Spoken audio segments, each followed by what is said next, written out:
Mama mo.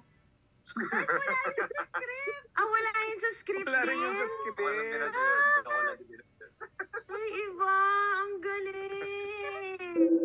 Inamin ng dalawang celebrities na sila Maris Racal at Anthony Jennings na hindi pala kasali sa script ng programang Can't Buy Me Love ang isa sa mga eksena nilang dalawa na nag-viral sa social media. Ang tinutukoy ng dalawa rito ay ang parte ng palabas kung saan tinanong ng karakter ni Maris na si Irene Chu si Snoop na ginampanan naman ni Anthony kung sino ang kadate nito. Sumagot si Snoop na, "Mama mo." At kitang-kita kay Irene na naguluhan ito. Sabay na pa-question siya kung bakit mama niya ang tinutukoy rito na tila ba naguluhan sa sinabi niya. Who's your date? Mama mo! Mama ko?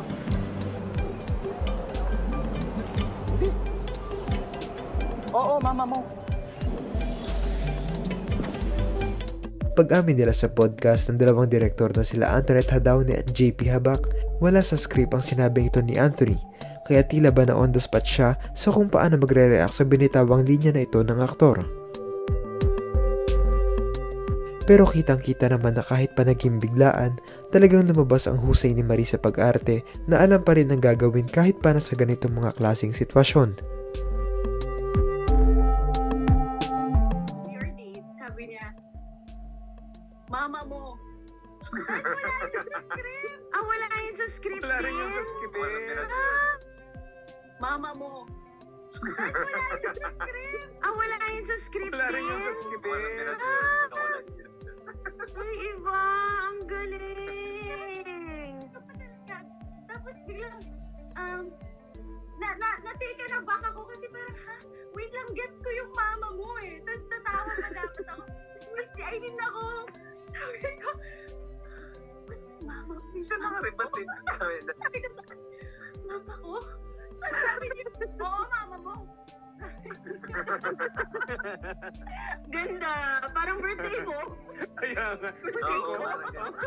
Naging ganun siya. Ilang beses nang trending ang mga video ng tambalan nila Snoop at Irene o mas kilala bilang Snoorin. Dahil talagang napakakwela ng mga eksena ng dalawang ito at kapansin-pansin ang natural na pag-arte nilang dalawa.